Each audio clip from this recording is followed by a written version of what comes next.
الشهداء والصالحين وإلى جميع الأرواح المسلمين والمسلمات وإلى أرواح أبينا وأمنا. الفاتحة. أعوذ بالله من الشيطان الرجيم. بسم الله الرحمن الرحيم. الحمد لله رب العالمين الرحمن الرحيم مالك يوم الدين إياك نعبد وإياك نستعين اهدنا الصراط المستقيم صراط الذين أنعمت عليهم غير المغضوب عليهم ولا الضالين.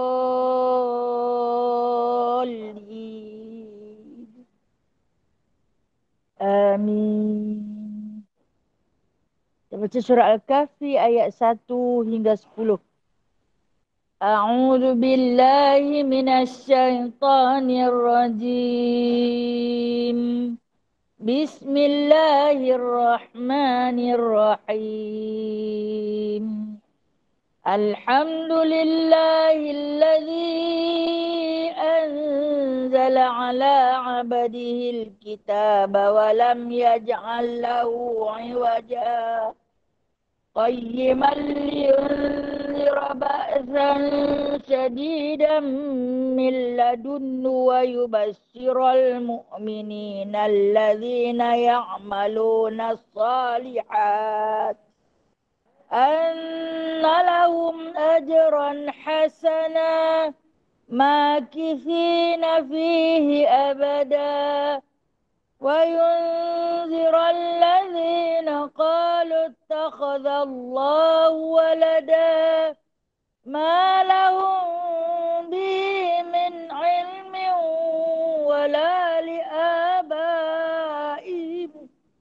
كبرت كلمة تخرج من أفواههم إن يقولون إلا كذبا فلعلك باخع نفسك على آثارهم إن لم يؤمنوا بهذا الحديث أسفا إنا جعلنا ما على الأرض زينة لها لنبلوهم أيهم أحسن عملا وإنا لجاعلون ما عليها صعيدا جرزا أم حسبت أن أصحاب الكهف والرقيم كانوا من آياتنا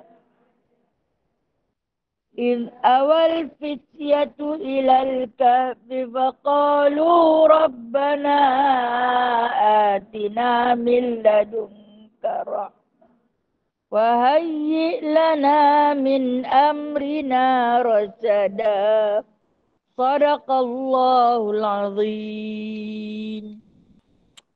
اللهم صل صلاة كاملة وسلم سلاما تاما على سيدنا محمد الذي تنحل به العقد وتنفرج به الكرب وتقضى به الحوائج وتنال به الرغائب وحسن الخواتيم ويستسقى الغمام بوجهه الكريم وعلى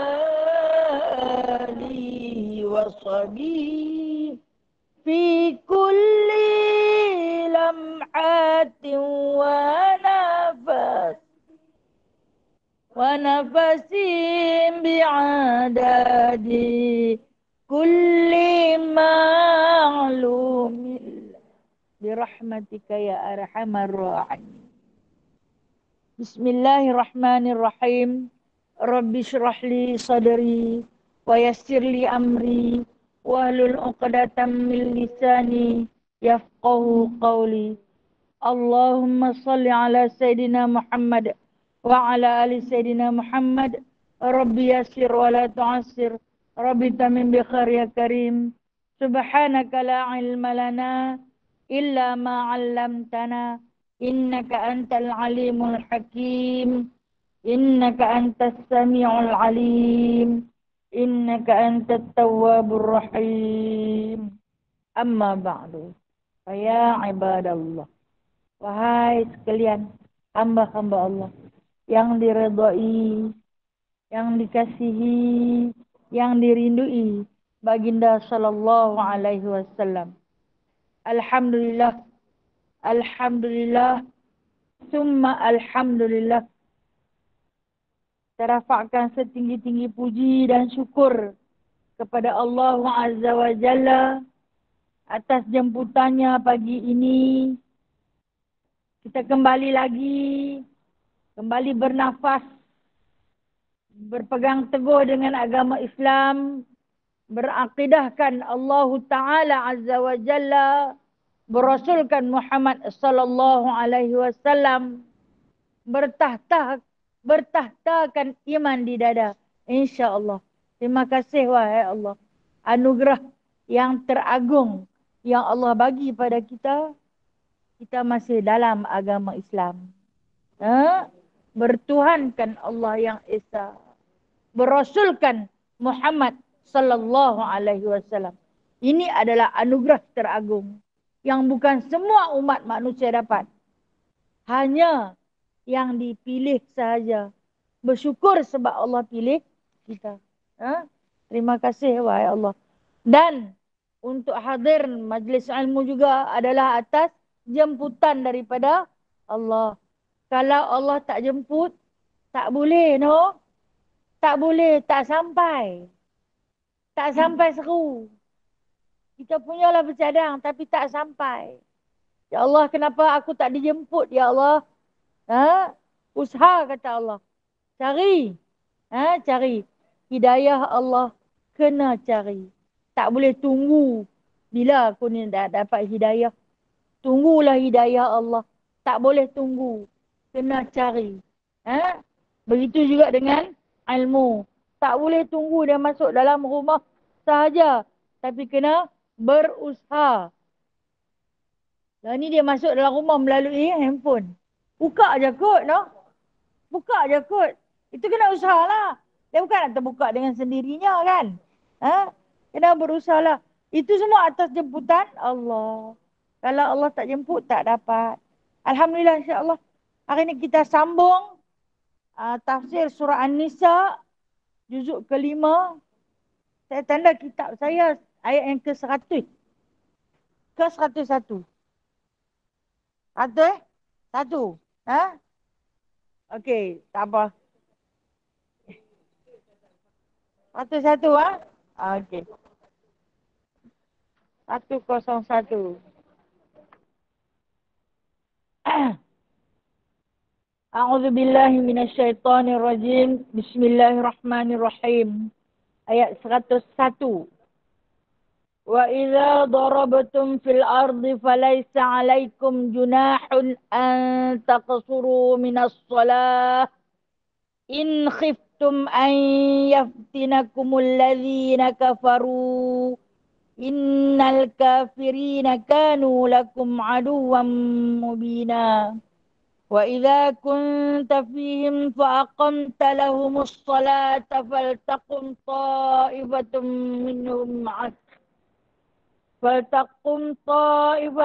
minhum ma'aka wal ya'khudhu aslihatahum. فإذا سجدوا فليكونوا من ورائكم ولتأت طائفة أخرى لم يصلوا فليصلوا معك وليأخذوا حذرهم وأسلحتهم وَدَّ الَّذِينَ كَفَرُوا لَوْ تَغْفُلُونَ عَنْ أَسْلِحَتِكُمْ وَأَمْتِعَتِكُمْ فَيَمِيلُونَ عَلَيْكُمْ مَيْلَةً وَاحِدَةً وَلَا جُنَاحَ عَلَيْكُمْ إِنْ كَانَ بِكُمْ أَذًى مِّن مَطَرٍ أَوْ كُنْتُمْ مَرْضَى أَن تَضَعُوا أَسْلِحَتَكُمْ وَخُذُوا حِذْرَكُمْ إِنَّ اللَّهَ أَعَدَّ لِلْكَافِرِينَ عَذَابًا مُهِينًا. Sadaqallahul Azim. Ayat 101. Cerita tentang solat qasar. Yang selama-lama ni kita buat ketika bermusafir. Ada tak dalil? Ini dinamakan dalil akli. Catat dekat nombor 101 ni, dalil akli hukum solat qasar dan jamak. Okey? Dalil akli hukum solat qasar dan jamak. Kalau orang tanya kita, apa dalil? Dalil ni maksud apa tanda, apa bukti yang Allah mengharuskan kita boleh jamak dan qasar solat dalam musafir? Bawa mai ayat ni. Ayat yang ke 101. Agak berbeza dengan ayat-ayat yang terdahulu. Yang mana ayat yang terdahulu Allah Ta'ala cerita pasal perang. Lepas habis perang dia cerita pasal berhijrah. Sampailah ayat yang ke 100. Kita baca pada 2 minggu yang lalu cerita tentang orang yang berhijrah. Dia pergi berhijrah tiba-tiba sampai dekat tanah lain dia mati. Bila mati maka dianggap kematiannya itu sebagai orang yang berhijrah kerana Allah dan Rasul. Itu dah pun kita baca. Yang mana hari ni Allah Ta'ala nak cerita dekat kita tentang 2 jenis solat. Pertama, ayat yang ke 101 cerita tentang solat qasar. Ayat yang ke 102 cerita tentang solat khauf. Apa solat khauf? Solat takut. Solat orang dalam peperangan. Atau solat orang yang dalam kucar kacir. Atau solat orang yang tengah dalam rumah terbakar. Itu dipanggil solat khauf. Atau solat orang yang dalam keadaan huru hara ribut taufan. Itu disebut solat khauf. Kita tengok nanti Allah ajak kita. Allah ni, dia ajak kita dalam bahasa aslub balaghah yang tinggi. Maka yang menghuraikan dekat kita, hadis lah. Hadis Rasulullah. Rasulullah cerita dalam hadis. Kemudian, dapat kepada para ulama, termasuklah di antara ulama yang menghuraikan hadis ini, ialah Abdullah bin Abbas, Abdullah bin Umar, Abdullah bin Mas'ud. Mereka lah yang mentarjihkan, mentashihkan dekat kita, bagi kita betul-betul faham, sampailah kita boleh buat sembahyang jamak qasar macam kita nak buat lah ni. Walhal kita tak pernah jumpa lagi ayat Quran. Hari ni baru nak jumpa. Selama-lama ni hamba ikut apa? Kita nak buat amalan kena ikut Al-Quran. Biar ikut apa? Berpandukan kepada ulama yang mentafsirkan Al-Quran. Nak tafsir sendiri tak reti. Boleh baca sahaja. Nak tafsir sendiri tak reti. Boleh baca maksud dia. Tapi tak faham. Maka berpandukanlah ulama yang bijak pandai. Yang mentafsirkan. Yang mentakwilkan Al-Quran. Lantas mentashihkan. Jadi kita belajar daripada mereka lah. Maka dengan sebab itu terjadilah amalan yang kita duk buat di sepanjang musafir kita. Lagi dia cerita macam mana. Yang maksud ayat 101. Wa idza darabtum fil ard. Dan apabila kamu berpergian. Kalau nak ikut makna harfin biharfin. Darabtum ni maksud dipukul. Apabila kamu pukul tanah. Ikut darab ni. Daraba yadribu. Darban. Apabila kamu pukul tanah. Maksud pukul tanah ni. Orang Arab dulu-dulu. Mereka bermusafir naik unta. Naik kuda. Bila binatang tu berjalan di atas tanah. Berbunyi geduk. Macam duk pukul tanah. Bila berjalan jauh tu. Macam duk pukul tanah. Jadi dia sebut. Allah Ta'ala sebut dalam bahasa tu, saya kata, dia punya bahasa tinggi. Allah punya bahasa terlalu tinggi. Ha? Hanya yang memahami adalah Rasulullah Sallallahu Alaihi Wasallam. Rasulullah pun Jibril ajak. Nah, kemudian sahabat ambil, Rasulullah serta balik daripada Jibril. Rasulullah berguru dengan Jibril. Nah, kemudian Rasulullah cerita pada sahabat. Sahabat berguru dengan Rasulullah. Kemudian sahabat cerita pada sahabat yang lain. Cerita lagi, cerita lagi, cerita lagi. Sampailah dekat kita. Nah, berapa ribu tahun dah benda ni duk berjalan. Tak pernah berhenti. Dan kita ni jangan bagi berhenti takat ni. Balik cerita pula. Nah, cerita pula. Apa yang Allah Ta'ala cerita, kalau kamu berpergian, maksud dia bermusafir di muka bumi Allah ini, dia kata, falaisa alaikum junahun an taqsuru minas solah. Maka tidaklah mengapa. Maksud tidak mengapa ni, bolehlah. Fala junah ni, bolehlah kamu mengqasarkan sembahyang. Bila mana dia kata, in khiftum an yaftinakumul ladzina kafaru. Maksud dia kata, jika takut kamu bahawa akan diganggu kamu oleh orang-orang kafir. Innal kafirina kanu lakum aduwwan mubina. Kerana sesungguhnya orang-orang kafir itu adalah mereka terhadap kamu musuh yang nyata. Yang mana ayat ini Allah Subhanahu Wa Taala turunkan kepada Nabi SAW untuk dibacakan kepada muhajirin yang nak berpindah ke Madinah. Zaman Rasulullah berada di Mekah, belum lagi berlaku penghijrahan. Orang-orang Islam ditindas, dizalimi. Bahkan ada yang dibunuh secara individu, secara berkelompok, secara kekeluargaan, bersaudara, mereka dibunuh hanya kerana memeluk agama Islam. Islam dah tak ramai mana pun. Yang baru masuk. Itulah yang macam kita baca sejarah Sayyidina Umar Al-Khattab. Selepas 6 tahun Rasulullah ditabal menjadi Rasul, baru 40 orang. Lepas 6 tahun, baru 40 orang. Sikit lah. Pulau tu dapat dekat orang kafir, mereka tangkap, mereka bunuh. Mereka zalimi. Maka pada tahun ke-6 Hijrah, waktu Sayyidina Umar Al-Khattab masuk Islam tu, turun ayat hijrah. Rasulullah hantarlah pergi ke Habsyah dulu. Tempat hijrah pertama orang Islam. Hantar pergi Habsyah dulu. Bila hantar pergi Habsyah, secara sembunyi-sembunyi, mula hantar tak ramai. Dia hantar pergi 7 orang. Lepas tu hantar pergi 12 orang. Selamat, Alhamdulillah. Raja Habsyi terima. Walaupun orang-orang kafir ni, kok jalan ni hambat. Hambat. Nak bunuh.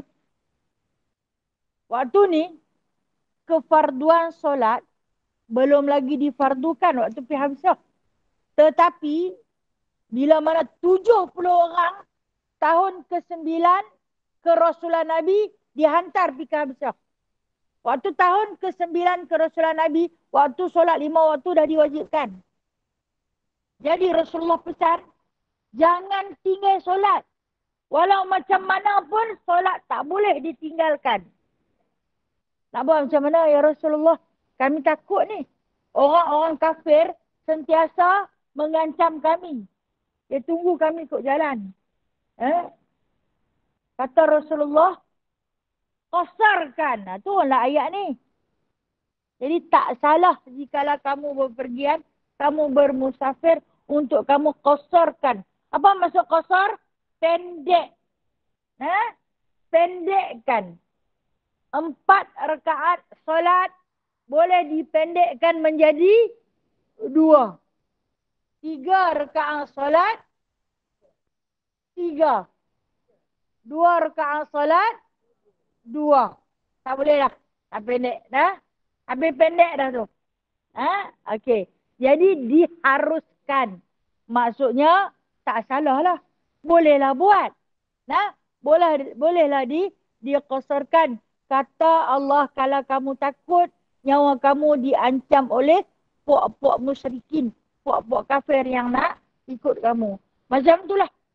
Selepas turun ayat hijrah kepada Nabi SAW, berlaku pada tahun ke-10 kerasulan Nabi, Nabi pergi Madinah. Nabi pergi Madinah. Sepanjang perjalanan Nabi itu, Nabi buat sembahyang jamak dan qasar. Nah, okey. Dengan sebab pertama, sebab Nabi memang bermusafir. Sebab kedua, sesungguhnya Nabi diancam oleh musuh. Kalau dapat, musuh akan tangkap dan bunuh baginda sallallahu alaihi wasallam. Jadi Nabi terpaksa mengambil langkah berjaga-jaga. Kemudian bila selesainya kes bermusafir kerana takut dibunuh ni, sahabat-sahabat tanya kepada Rasulullah, ni macam mana kita nak musafir berdagang, pergi berniaga? Rasulullah kata boleh. Dan kita bukannya berperang pun tak. Tak berperang pun boleh. Asalkan kamu bermusafir. Waktu dulu, zaman Rasulullah, mereka tak ada sukat kilometer. Tak ada sukat batu.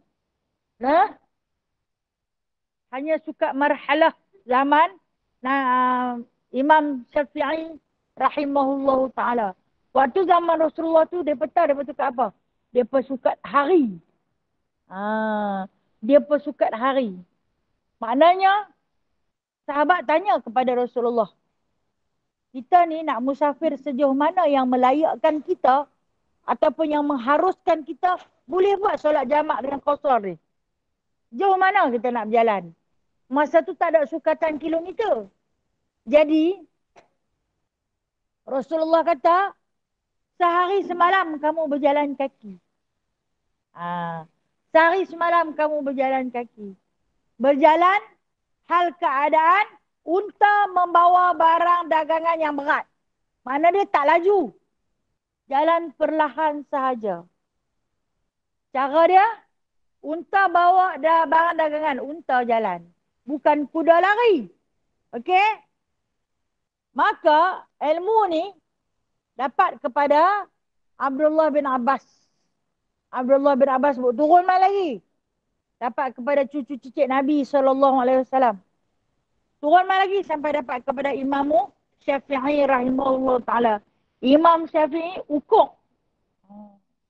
Dia ukuk untuk dia nak berhukum kat kita. Dia berjalan dengan cara unta bawa barang berat selama sehari semalam. Tu dia nak berhukum tu. Kita lah ni baca-baca 80 km. Seronok dah. Kan? Dia ukuk dulu ni. Dia jalan kaki. Sehari semalam dengan perjalanan, kita kata jalan santai.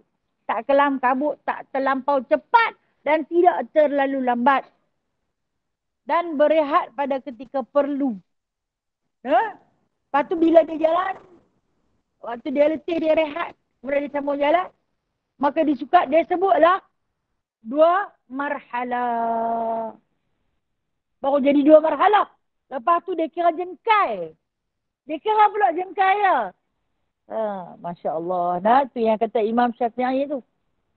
Ni dia ulama ijtihad, ulama mujtahid yang sukat dekat kita. Kemudian, bila mai dah sedikit pembaharuan, dia pukul pula. 2 marhalah tu banyak mana? Baru kira batu. 60 batu. Mai pula moden. Kilometer. 60 batu tu bersamaan macam mana? Lebih kurang 83 kilometer. Tu yang lalu ni kita dapat terus 83 kilometer. Pun duk tak reti juga lagi. Tanya orang, boleh lagi nak? Boleh ada jamak? Boleh ada jamak? Hang kira lah kilometer. Bukan suruh hang jalan kaki. Pun hari semalam. Kan dia dah tulis dah. Kita lah ni punya senang lah ya Allah. Papan tanda tu dia tulis dah kilometer. Pula tu handphone ni datang ni punya berguna lah tu. Hang suka dia tulis dah. Berapa kilometer hang campur lah. Pun kira nak tanya orang ni. Tanya kita yang dah datang ni. Dia dah datang mana-mana ni. Boleh dah buat. Awak pula tak boleh. Boleh kan? Berapa kilometer dah hampir? Kan? Yang tu pun tak arti. Itulah kata kita tu. Rupa-rupanya makin lama makin tak reti. Bukan bodoh. Tak bodoh. Tak reti je. Tak reti dengan bodoh sama tak? Tengok adik ada. Jangan marah dah. Saya tak kata kat perempuan. Saya kata kat saya. Saya pun lalu tu. Boleh tak tu? Boleh tak tu? Kira-kira suka. Boleh lah tu. Boleh. Okey. Lepas tu jadi isu pula. Tentang solat jamak qasar ni jadi isu pula. Isu di kalangan para sahabat. Okey, sahabat kata, kita ni bukan keluar pergi berperang pun. Kita ni bukan keluar pergi cari makan pun. Pergi berniaga, berdagang pun. Kita keluar makan angin. Kita keluar makan angin. Maka kata Nabi SAW, selagi mana perjalanan kamu bersifat ibadah. Okey, makan angin ibadah tak? Awak tak ibadah. Kita melihat keagungan Allah, pemandangan ciptaan Allah. Bermusafir, berjalan bermusafir. Melihat keagungan Allah. Rupa-rupanya, dunia Allah ni bukan duduk di bawah tempurung kita saja. Luas lagi.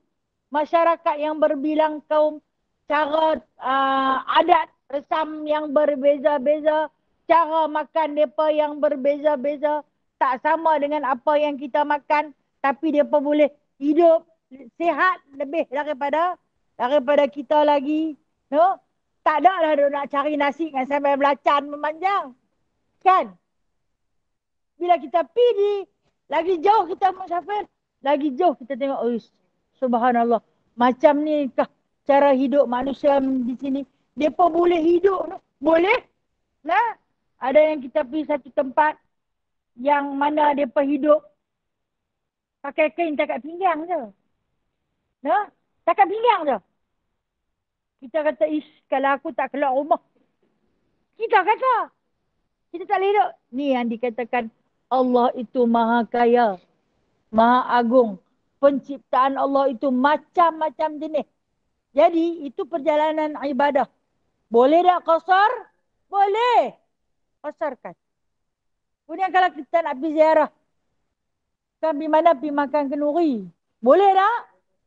Makan kenduri itu kan, kita menyampaikan, menyempurnakan hajat orang yang menjemput. Kenduri di mana? Ukak tengok berapa marhalah. Daripada Pulau Pinang, nak pergi ke Alostar. Cukup tak? Boleh? 90 lebih.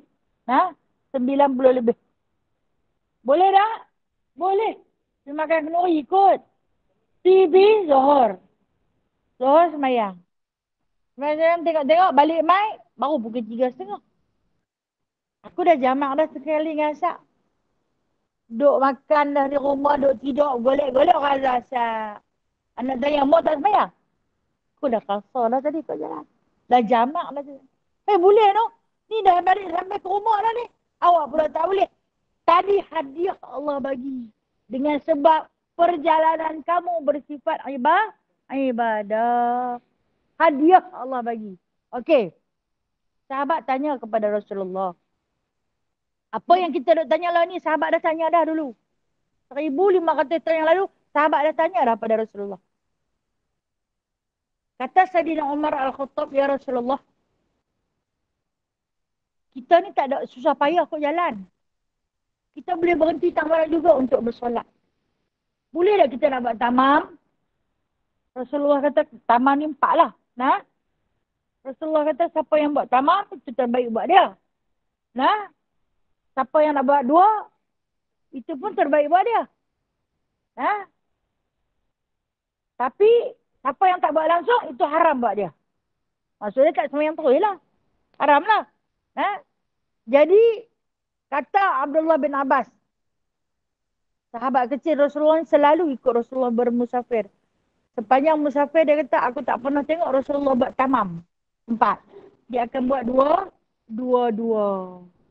Sebab dia kata, ini adalah satu hadiah daripada Allah untuk orang musafir. Kalau ni kita sepanjang jalan RNR banyak. Boleh berhenti. Ada Musalla. Ada ayak mewah. Tak boleh ke kalau kita sembahyang tamam? Boleh? Kata tak ada. Sembahyanglah. Nah, sembahyanglah kalau anak sembahyang tamam. Ada tu yang duk kosong tu juga. Pasal apa? Dia nak ambil hadiah Allah bagi. Kalau dah hang tak mau buat, hang jangan kata kat orang nak buat. Dia kata dah ada pun tu sebenarnya segan. Tu yang salahnya. Nah, hang tak kerti kot. Jangan kata kat dia apa. Hadiah ni, ini yang dikatakan rukhsah ini adalah satu perkara yang mudah yang Allah Ta'ala bagi kepada kita sepanjang kita dalam musafir.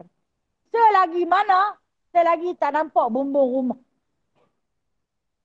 Nah, selagi tak nampak bumbung rumah. Boleh duduk jamak. Seronok. Nampak bumbung rumah tu tak boleh dah. Jangan duk perhati sangat lah tengok aku nampak. Okey. Kata orang kalau kita naik kapal terbang. Dia turun ke atas.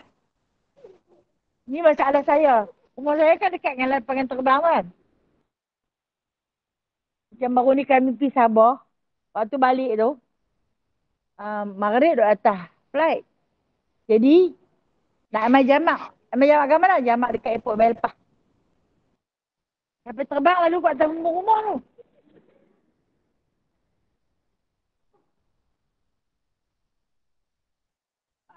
Yang ikut saya ni. Sudah boleh kan lagi jamak? Jangan bagi nampak rumah-rumah. Saya kata. Jangan bagi nampak rumah. Ni kalau nampak tu ada jenguk kau tingkap. Kalau jenguk lagi nampak. Tak nampak lah sama kan. Saja je. Tapi kalau sampai dah nampak betul-betul. Tu dia rumah aku. Cat biji remia. Aku tahu. Habis. Tak boleh. Tak boleh. Tapi kalau selagi tak nampak. Dia pula landing di Bayar Lepas. Kita duduk di Permatang. Atau duduk di Sengara. Atau duduk di balik pulau. Atau duduk di Teluk Kumak. Tak apa. Sebab tak masuk kampung lagi. Jangan sampai masuk kampung kita, baru tak boleh. Jadi, bolehlah buat jamak di Bayar Lepas. Ataupun mungkin balik ke Batu Mau, singgah Batu Mau. Buat jamak di Batu Mau sebelum masuk karya Permatang. Tengok. Rukhsah ni, hadiah Allah bagi. Kalau dah dia bagi, ambil lah, Bukan kena beli pun. Benda baik kot. Dia ni dia nak suruh kita, dia nak habaq kat kita betapa pentingnya solat. Betapa pentingnya solat. Sampailah Abdullah bin Abbas kata kepada Rasulullah, boleh tak solat ini kita jamak semua? Macam Puak Syiah duk buat tu. Dia semayang subuh, Zuhur, Asar, Maghrib, Isyak. Cuk sekali. Dia pegang atas nama musafir. Tak boleh. Allah pun bagi rukhsah, hadiah.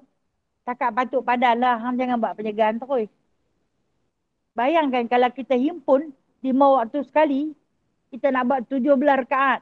Dia nanti jadi kelam kabut lagu sembahyang tarawih 20 rakaat tu. Dia kira nak berderah. Tapi Allah Ta'ala bagi masa kat kita berjarak-jarak. Berjarak-jarak. Sebab dia nak kita sempurna pada rukun fi'linya, rukun qawlinya, dan rukun qalbinya. Dia taklah lupa rakaat. Sebab tu Allah Ta'ala ni, kita jangan kata dia tak kerti. Awak dia tak buat lagu ni. Awak dia tak buat lagu tu. Kemudian, kata Syekh Bajuri, ini ulama fiqh. Dia kata, wahai manusia, Allah Ta'ala hadiahkan kepada kita sehari 24 jam. Ini kata Syekh Bajuri. Ini hadiah daripada Allah. Semua dapat. Seorang 24 jam. Betul tak? Ada yang dapat 23. Ada yang dapat 26. Semua dapat sama. 24 jam. Tak kira apa bangsa. Tak kira hang sembah apa pun. Tetap Allah bagi 24 jam. Dalam 24 jam itu kata Syekh Bajuri, ambillah 10% sahaja untuk masa kamu dengan Allah. 10%. Bermakna kalau 24 jam, kalau 10%, 2 jam 24 minit. Betul tak kakak-kakakku? Kan saya ni tak berapa cukup matematik dia lah. 2 jam 24 minit. Okey baik. Nak tolak berapa minit ni? Kalau 24 jam, tolak 2 jam 24 minit. Masih berbaki lagi 21 jam. Berapa? 46 minit. Bermakna 21 jam 46 minit tu hang nyanyi dah sampai pagi pun tak apa. Hang tidurlah tak bangkit-bangkit pun tak apa. Hang makanlah sampai pecah macam perut pun tak apa. Dia kata ambil 10% daripada 24 jam tu spend masa dengan Allah. Tak lama pun. Okey, apa dia? Ni Syekh Bajuri dia nak ajak kita beribadah. Cara orang awam macam kita ni beribadah. Apa dia? Sembahyang fardu ada berapa? 5 waktu kan? Dalam setiap satu fardu tu, ambillah 10 minit. Janganlah cepat sangat. Ambil 10 minit. Dengan Allah. Nah, kalau 5 waktu jadinya 50 minit. Ada baki lagi tak? Sejam 34 minit lagi. Betul tak? Oh, nak buat apa ni sejam lagi? Dah sembahyang 5 waktu dah habis nak buat apa? Sunat rawatib. Nak? Sunat rawatib. Ambil. Sunat rawatib tu berapa minit? Ambil lah dalam yang kata 34 minit tu. Sunat rawatib kan ada 12. 34 minit sehari semalam untuk solat sunat rawatib dan sunat duha. Boleh? InsyaAllah. Nah? Okay, baik. Habis dah. Sejam 24 minit selesai. Tinggal lagi satu jam. Nak buat apa? Bacalah Al-Quran. Zikrullah. Baca Al-Ma'thurat yang Rasulullah ajak. Nah? Berzikir. Kemudian ada sikit lagi. Setengah jam tinggal. Dalam sejam tu, kira 30 minit tu baca Quran. Berzikir. Al-Ma'thurat dan sebagainya. Tinggal 30 minit lagi buat apa? Bangunlah tahajud. Sekurang-kurangnya setengah jam sebelum masuk waktu subuh. Spend time masa dengan Allah. Semayanglah sekurang-kurangnya 2 rakaat. Diikuti dengan 3 witirnya. Awaklah berkira sangat. Allah bagi 24 jam kot dekat kita. Tak usah berkira lah dengan Allah. Sebab dia nak abang benda ni punya wajib ni. Bukan dia nak ambil semua masa. Dia nak suruh kita duduk atas tikat sembahyang tak bangkit-bangkit dah. Kita hanya 2 jam 24 minit saja dengan Allah. Hal lain tu hampirlah buat apa pun. Tapi orang yang bertakwa ni. Dia takkan buat sembarangan saja. Jikalau tak dapat manfaat. Nah, Allah kira pula kita nah. Orang perempuan. Orang lelaki pun serupa lah. Orang lelaki yang rajin ni kan. Yang basuh pinggan. Yang basuh kem baju. Yang lipat kem baju. Yang sidai kem baju. Yang susun kem. Kem baju paling banyak kerja. Paling banyak kerja serta kem baju. Tidak. Hal yang saya rasa tak apa banyak-banyak. Kalau makan, senang boleh pergi beli di kedai. Makan semua kenyang, sudah. Tapi pasal kem baju ni yang tak boleh pergi beli. Pergi pun kena bawa dia pergi di kedai. Nah. Nak lebih balik mat. Kalau hang letak situ dia tak lompat pergi kat rak. Hang kena susun. Kalau hang susun di atas lantai, dia beratuk sepanjang lantai tu. Hang kena buat kerja dia. Kan? Sebenarnya itu pahala Allah bagi. Pahala. Sehingga kan disebut oleh ulama fiqh. Kita santuni rumah kita basuh baju tu setiap titik air yang menitik daripada baju yang kita basuh tu. Allah Ta'ala jadikan malaikat untuk berzikir istighfar buat kita. Minta ampun bagi kita. Pasal apa? Kita ikhlas buat kerja rumah. Basuh ikhlas ni lagi berat. Mulut, diam. Ni sambil kutip ke baju, sambil lecak, sambil kata, hampa ni pakai pandai basuh tak reti, basuh reti, sidai tak reti, sidai reti, kutip tak reti, kutip reti, lipat tak reti, lipat reti, susun tak reti. Habis. Ke baju tu sampai dah tinggi berdiri. Tak lipat. Kalau aku tak lipat, siapa pun tak lipat. Habis.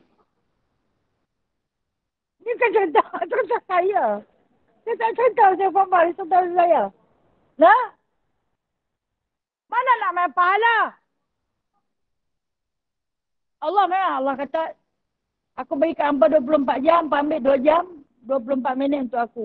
Hak belennya lagi yang perbuat kebaikan tu, semua aku bagi pahala. Tapi kalau ada hang mulut hingat macam tu, susahlah. Susah kata apa. Buat-buat tak buat sudah.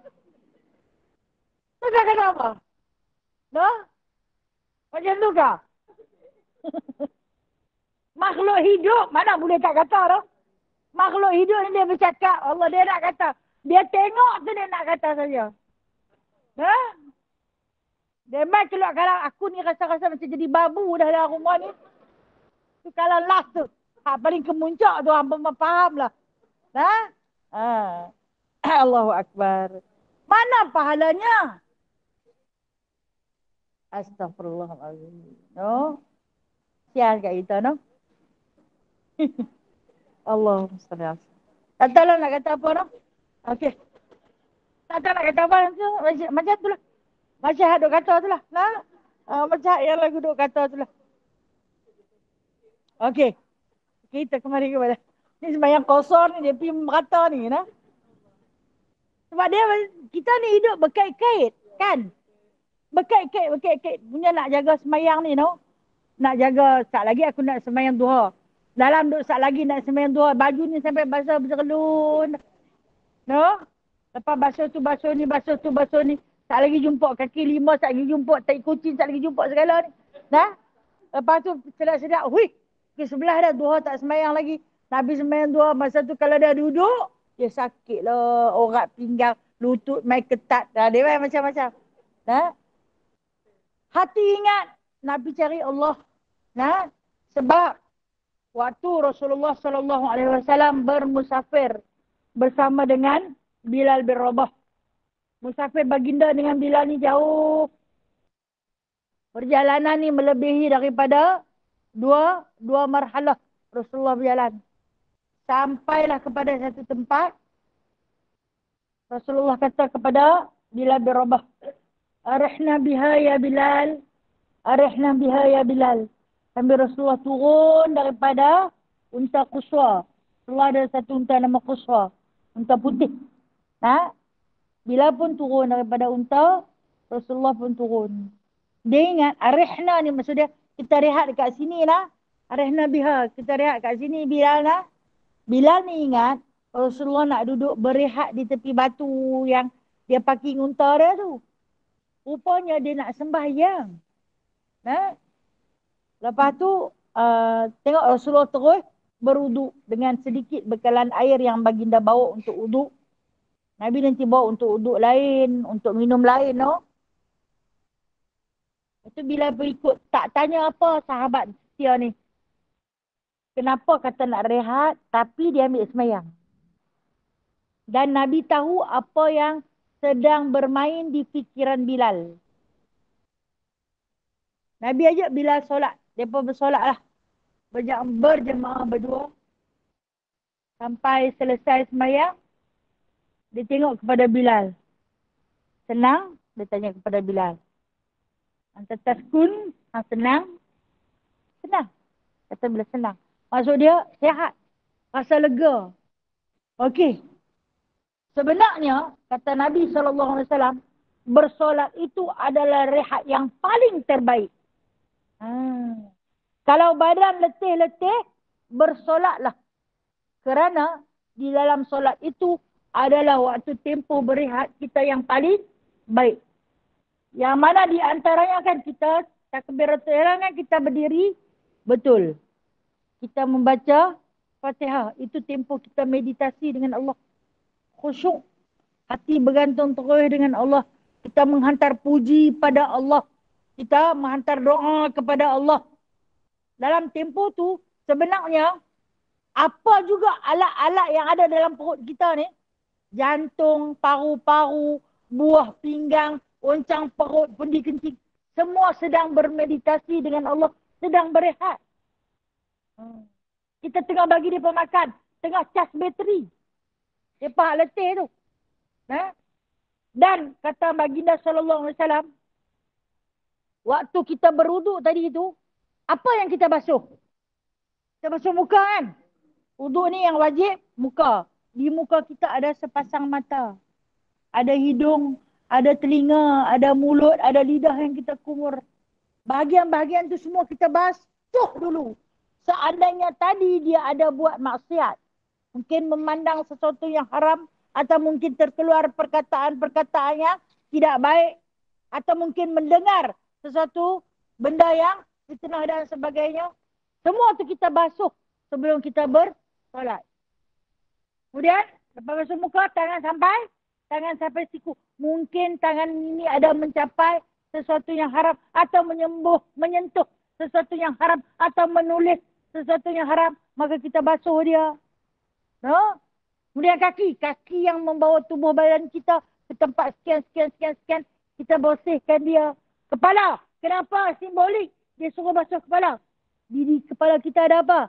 Otak. Akal fikiran. Cak wasangka buruk. Fikir yang bukan-bukan pasal orang. Disucikan sebelum menghadap dengan Allah. Kemudian bila menghadap dengan Allah dalam keadaan dah bersih. Anggota-anggota yang berdosa. 7 anggota-anggota yang berdosa dah disucikan. Baru menghadap dengan Allah. Serah seluruh jiwa dan raga. Itulah kata Rasulullah rehat. Itulah rehat. Dia buatlah. Kata Bilal, Rasulullah buat 2 rakaat. Dia qasar sembahyang. Dan dia jama'. Okey. Sahabat bertanya lagi tentang solat qasar. Kalaulah kita musafir pergi ke satu tempat. Mereka di tempat tu sembahyang tamam. Alah, orang tak musafir sembahyang tamam lah. Kita yang musafir ni masuk. Orang tengok kita. Kata Saidina Umar. Orang tengok kita, orang bagi kita jadi imam. Orang kenal dia. Orang suruh dia jadi imam. Bolehkah aku jadi imam kepada orang yang sembahyang tamam? Sedangkan aku nak buat qasar. Bolehkah? Rasulullah kata buat tamam. Tetapi jangan qasar. Maksud dia, hang buat 4 juga. Tapi di dalam solat itu, lintaskan niat. Tak lagi lepas bagi salam, aku nak sambung dengan sembahyang jamak pula lagi. Ini yang dikatakan boleh. Kalau kita masuk di tempat orang sembahyang berjemaah. Kita musafir. Nak ikut jemaah tu boleh? Boleh. Tapi kita niat di dalam solat kita. Tak kira lah. Waktu kita duduk tahiyat akhir ke. Waktu kita tengah baca Fatihah rakaat ketiga tu ke. Ataupun waktu kita tengah sujud yang akhir ke. Lintaskan niat dalam hati. Tak lagi. Lepas ni aku nak jamak dengan asar. Sebab kita dah ikut orang yang buat tamam. Jadi boleh kata Rasulullah raikan. Raikan. Itulah yang jadi hukum. Yang menjadi hukum mengharuskan kita boleh berimam dengan orang jamak, orang yang tak jamak, orang yang sembahyang tamam, sedangkan kita nak buat jamak. Tapi kita tak boleh qasar lah. Ni tu yang kita kata hukum-hukum ni sahabat dah tanya dah pada Rasulullah. Rasulullah pun cerita. Okey. Kalau ada yang tak mahu buat. Okey, tak mahu buat. Dia kata, buat apalah nak buat? Kita dah senang. Maka kata Rasulullah, terpulang. Tak mahu sudah. Tapi Rasulullah selalu buat. Setiap kali baginda bermusafir, Nabi selalu buat. Jadi kalau kita tak buat, berdosa tak? Tak berdosa. Hanya sunat saja kalau kita buat. Kalau tak buat, tak berdosa. Dia kata tak payah buat lah. Rasa macam tak sempurna. Terpulang. Jangan tak sembahyang. Sudah. Sebab sembahyang ni dia mengajar. Dia mendidik kita untuk berdisiplin. Cukup waktu, cari Allah. Cukup masa, cari Allah. Jangan terlampau lama kita lupa pada dia. Jangan kita lalai dalam kehidupan kita. Sebab apa? Kenapa perlu cari Allah? Wallazi ja'ala lakumul ard dhalulan famshu fi manakibiha. Surah apa tu? Surah apa? Macam pernah dengar je. Ah, wa kulu min rizqih wa ilaihin nusyur. Tak dengar kan surah apa? Mulk. Mulk. Surah Mulk. Al-Mulk. No. Itulah kata itulah macam pernah dengar. Kan? Tak apa, tak apa, tak apa. Saya tak marah pun. Saja. Saja sekadar menguji tu. Ini tak ada kita suka lupa tu. Tak apa. Saya kata saya tak marah pun lah. Padahal kita punya baca lah tiap-tiap malam sebelum nak tidur lah. Cekebir-kebir punya baca. Kalau tak ada nak habis. Tak ada nak habis. Padam. Saya lah tu lah. Tak ada nak habis. Kadang ada meniti. Terjaga tengah malam. Rupanya tak habis lagi. Dia ada ayat tu masih meniti lah. Subhanallah. Rupa-rupanya malaikat sedang sambung lah tu lah. Dia kasih kat kita. Dia kesian kat kita. Kesian kat hang lah. Terkejar. Entah apa yang hambat. Aku tak tahu dia kata ada. Kelena dah. Ketika membaca surah Mulk. Itulah kawan kita. Kalau nak baca surah Mulk. Lebih baik kita baca duduk. Menghadap Al-Quran. Kalau kata baca sambil tidur. Bagai dikata lah. Okey. Kata Allah dalam surah Mulk ni. Dia ayat 15 lah. Dia kata. Sesungguhnya Allah telah menjadikan bagi kamu itu bumi. Nah, bumi. Zalulan. Bumi ni keadaan permukaan dia rata. Untuk memudahkan kamu. Famshu fi manakibiha. Berjalanlah di atas belakang bumi ni. Dia kata. Wa kulu min rizqih. Makanlah rezeki dia. Hang pun boleh makan. Tapi sampai. Wa ilaihi nusyur. Jangan hang lupa. Nah, hang makan sedap macam mana. Hang berjalan jauh macam mana. Hang jangan lupa tempat kembali hang. Kepada siapa? Ilaihin nusyur. Kepada Allah tempat kamu kembali. Jadi ingat. Nah, hamba kita ni seronok sangat ni. Nah, ni semayang tak lagi. Waktu dah masuk. Macam itulah. Lebih kurang masuk ayat ni. Hang makan apa yang hang rasa nak makan. Hang berjalan ke mana hang nak pergi. Hang pergi. Tapi hang jangan pernah lupa ke mana hang nak kembali. Wa ilaihin nusyur kata Allah. Kepada aku hamba pernah kembali. Jadi cari dia lah. Nah, okey. Seandainya perjalanan kita tak tahu mana arah kiblat. Kok mananya kiblat? Naik kapal terbang. Tala kok tu tak tahu. Tala kok ni. Tak kapal terbang kan dia tahu apa no? Tak tahu arah kiblat. Nak pergi tanya kapten. Kapten memang tak layan lah hang duduk belakang. Tanya pramugari dia kata nanti dia pun tak tahu. No, dia pun tak tahu tak mana. Lentisat dengan ayam tu tak main. Ayam. Semayang juga. Ayam tak ada. Ayam tak ada pun semayang lagu ayam tak ada. Nah. Ni kencing tak basuh. Kencing tak basuh pun semayang juga. Macam mana pun. Sembayang tetap kena. Sembayang. Menghormati waktu. Sat lagi turun ke Allah. Itu dia kata hang jalan lah. Pergi dah mana juga. Tapi hang jangan lupa. Nah. Siapa yang buat muka bumi ni? Carilah Allah walau di mana kamu berada. Kerana waktu itu adalah waktu rehat yang paling berkualiti. No? Kita akan berjalan jauh, panah badan, pening kepala. Kita tunggu sujud tu. Waktu tu adalah untuk sakit kepala. Allah bagi ubat rupa-rupanya. No? Sembahyang itu adalah satu ubat yang paling mujarab untuk orang yang sedang dalam musafir. Okey. Kemudian tentang ayat yang ke-102. Panjang ayat ni. No? Tak boleh pasal hukum. Dia kena huraikan. Allah kata pula. Wa idha kunta fihim fa'aqamta lahumus salata faltaqum ta'ifatan minhum ma'aka wal ya'khudhu aslihatahum. Dan jika ada engkau di antara mereka. Lalu engkau mendirikan sembahyang. Mengimami mereka. Maka hendaklah berdiri segolongan dari mereka bersama engkau. Dan hendaklah mereka pegang senjata-senjata mereka. Fa idza sajadu falyakunu min waraikum wal ta'ti ta'ifatun ukhra lam yusallu falyusallu ma'aka wal ya'khudhu hidrahum wa aslihatahum. Dan dia kata Allah lagi, maka apabila mereka telah sujud, maka hendaklah mereka berada di belakang kamu. Dan hendaklah datang pula segolongan yang lain yang belum sembahyang. Faham? Tak faham. Nah, okey, ni yang kita kat ayat Al-Quran ni. Bahasa dia berbelit-belit. Allah kata kepada Nabi SAW, jika engkau antara mereka, kalau hang duduk di tengah medan peperangan. Okey, kita lah ni kita tak duduk di medan perang, tapi kita duduk dalam suasana, contoh kata, ribut taufan, huru hara.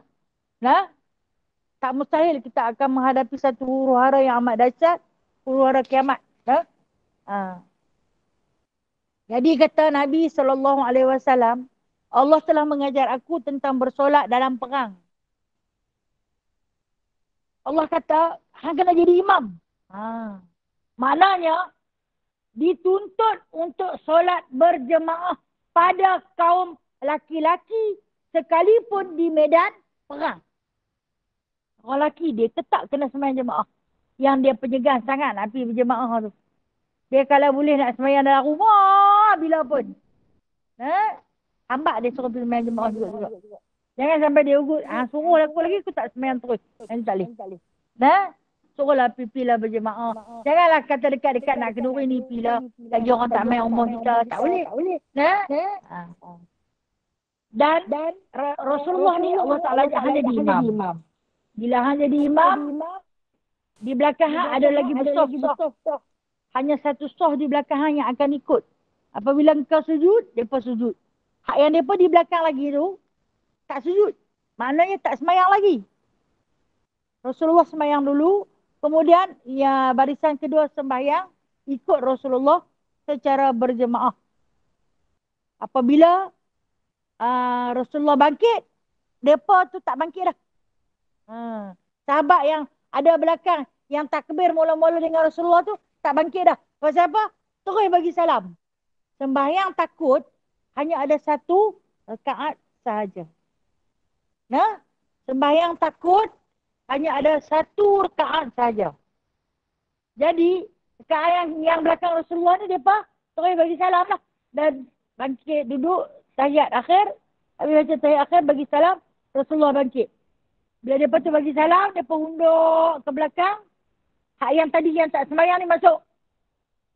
Imam kena sembahyang 2 rakaat. Sebab apa?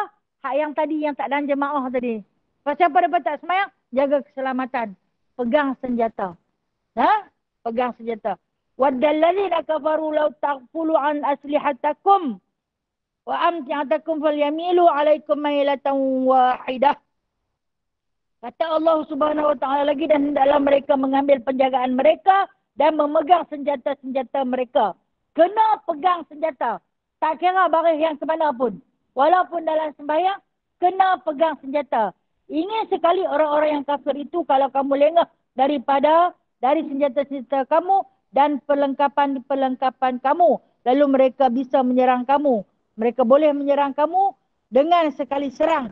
Tetapi tidaklah mengapa atas kamu jika ada halangan bagi kamu dari sebab hujan atau kamu dalam keadaan sakit, bahawa kamu lepaskan senjata kamu dan perteguhlah penjagaan kamu. Sesungguhnya Allah telah menyediakan untuk orang yang kafir siksaan yang menghina. Okey, cerita dia bila Rasulullah duduk sembahyang khauf, sembahyang di medan perang. Okey. Perang ini diceritakan adalah tengah kemuncak peperangan Uhud. Masuk waktu Zuhur. Rasulullah ajak sembahyang. Dia pemailah berbaris-baris. Berbaris-baris. Baris yang belakang Rasulullah ni ikut macam yang Rasulullah ajak. Hak yang belakang, hak yang kedua tu jaga. Tapi Rasulullah kata walaupun yang duk ikut sembahyang ni, tangan jangan lepas senjata. Pegang senjata. Duk pegang pedang situ.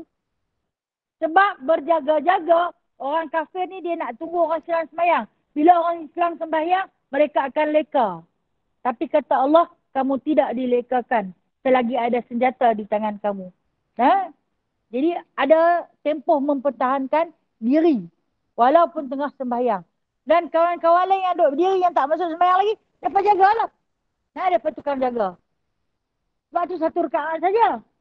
Sebab nak bagi jemaah dekat kawan yang tak ada jemaah tu. Masbuk. Allahu Akbar. Kemudian, bila dah hak yang sahabat depan ni, satu rakaat bagi salam, depan keluar, mailah hak belakang masuk.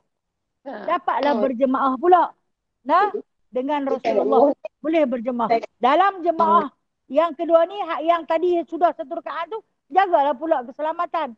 Kemudian, jemaah yang kedua ni, salah seorang dia Abdul Rahman bin Auf. Luka parah. Abdul Rahman bin Auf ketika ini, luka parah. Dia tak boleh nak pegang dah dia punya pedang. Jari-jari dia ni, ada yang putih. Nah, kuku-kuku sampai terkeluar. Punya dalam main pedang. Perang tu punya teruk. Nah. Dan di antaranya, sendi lengan dia ni, terkeleher. Kita kata apa? Keluar sendi dia dah. Pedang dia pun ni berat. Nah? Pedang dia pun ni memang berat. Jadi dia ni, pasal dah dalam ayat ni suruh pegang juga senjata, dia pegang jatuh. Dia pegang jatuh. Dia pegang jatuh. Lepas tu Rasulullah baca ayat ni dekat dia. Yang kata sahabat tu punya taat. No? Rasulullah baca ayat ni kata, tak apa kalau kata kamu cedera. Tak payah pegang senjata.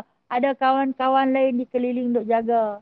Tak apa. Abdul Rahman bin Auf tu ni luka parah sungguh. Ha?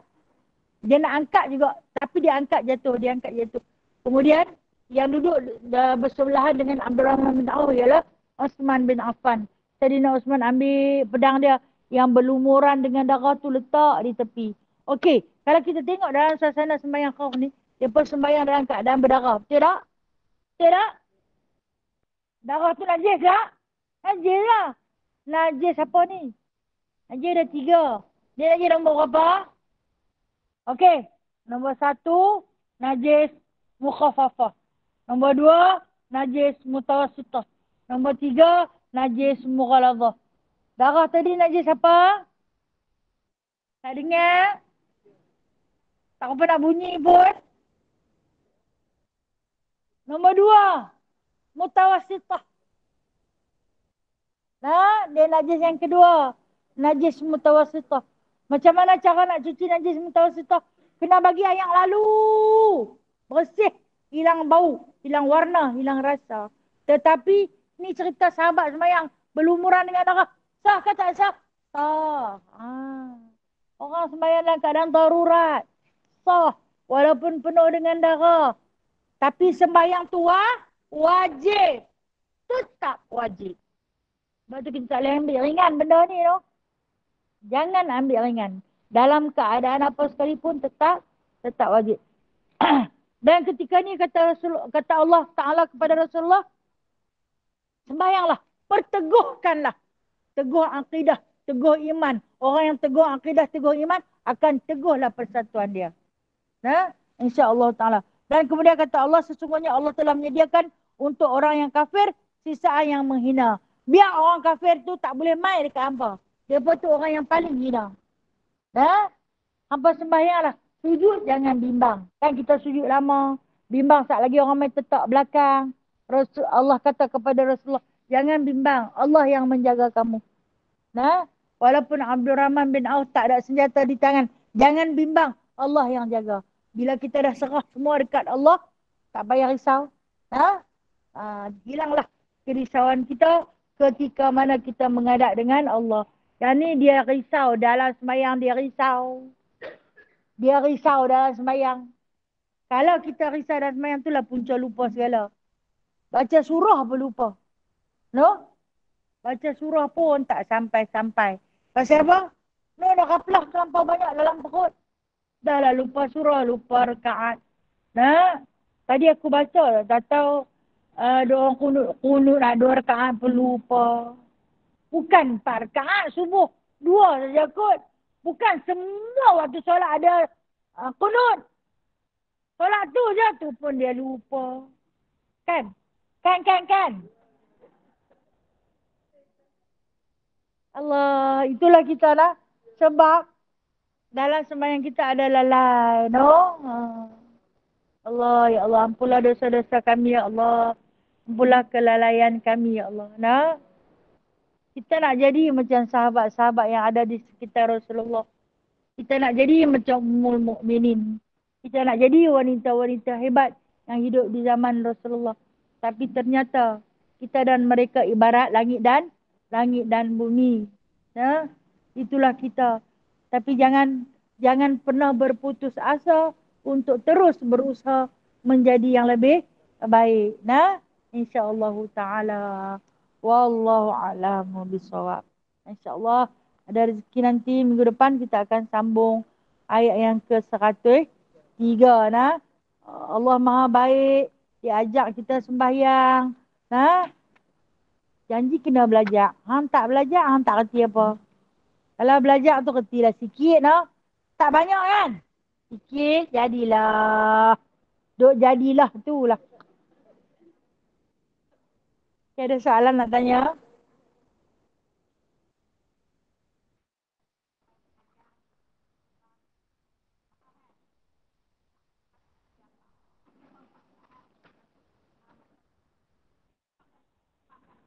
Okey.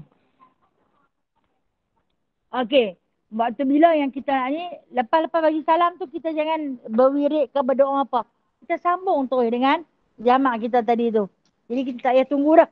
Nah, kita tak mahu ada diselangi apa-apa, kita terus sambung. Nah, boleh. Tapi kalau kita nak tunggu sekadar nak baca doa pun tak apa. Tapi oleh kerana benda tu bukan satu kewajipan, maka lebih baik kita sambung hak yang wajib tadi tu. Ha? Ha. Ya, kanak. Ikut.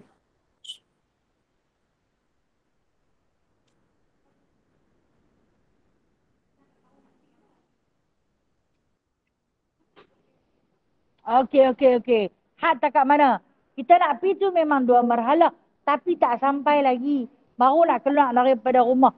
Keluar dulu daripada daerah kita. Contoh kata.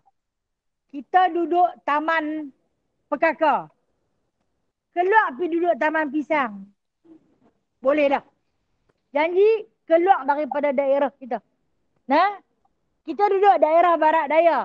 Pergi Timur Laut dah boleh. Nah, itulah macam yang saya beri contoh. Saya duduk di Permatang. Mai di airport Belfast dah boleh buat jamak lah. Walhal tak sampai lagi 2 marhala. Kan? Tapi tujuan memang nak ke sana.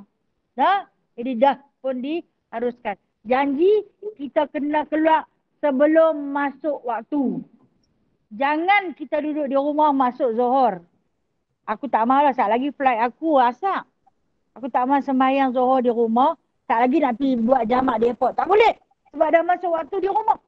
Wajib sempurnakan di rumah. Jadi di sana kita kosong lah 2 sahajalah. Janji keluar daripada daerah yang kita duduk. Walaupun baru 3 kilometer. Okay, baik. Assalamualaikum Ustazah.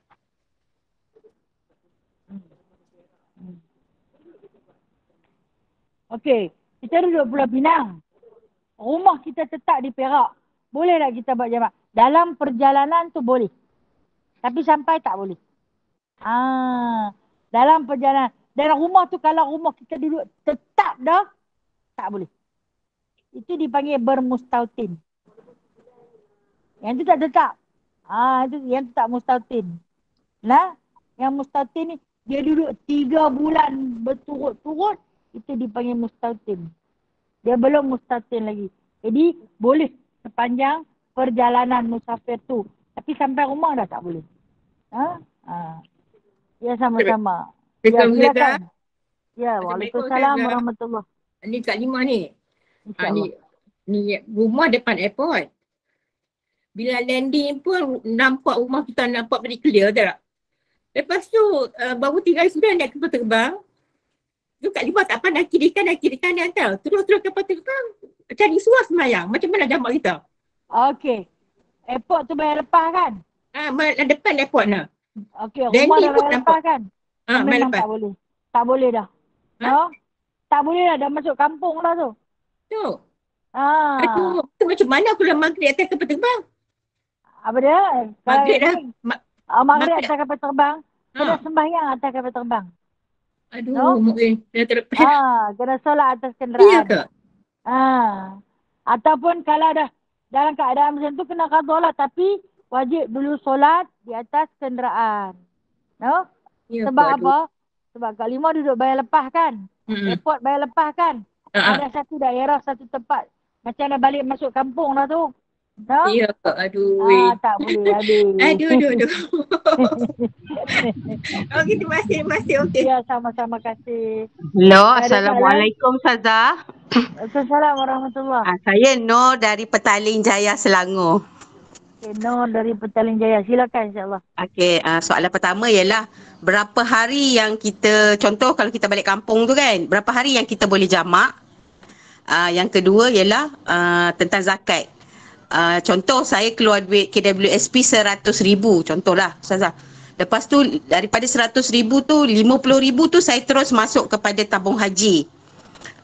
Lagi 30,000 saya masuk ASB. Maksudnya betul-betul ada 20,000 saja yang saya akan gunakan, yang maksudnya yang saya akan gunakan duit tu.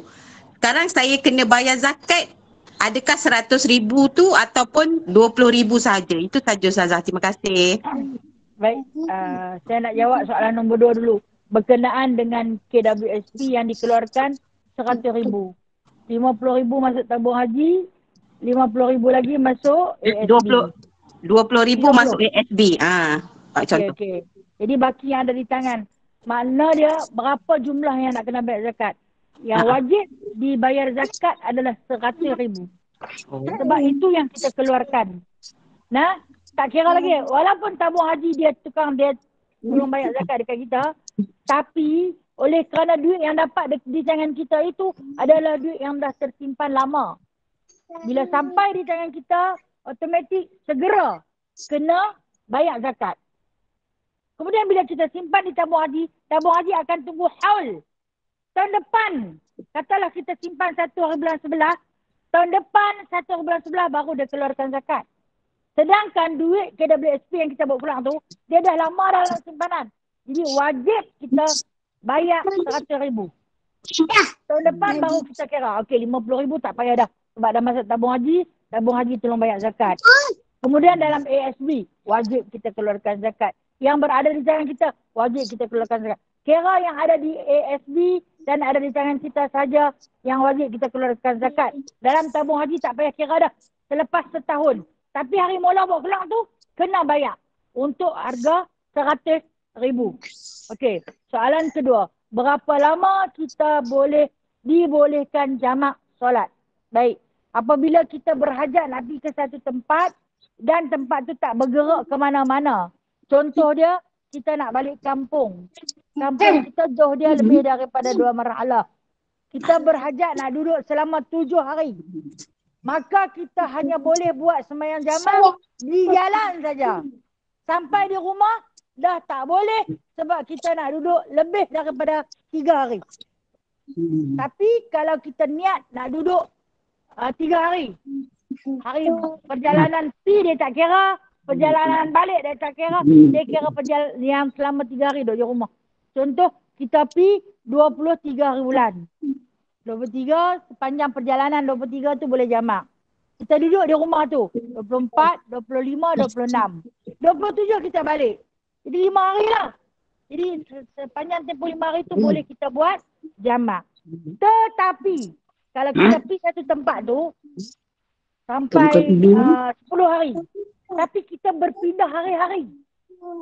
Maksud dia berpindah ni, esok pergi ke lain, lusa pergi ke lain. Okey, dia expire dia sampai 10 hari. Dah? Lebih daripada 10 hari, buat tamam balik. Inilah mengikut apa yang Rasulullah ajarkan kepada para sahabat berkenaan dengan solat jamak.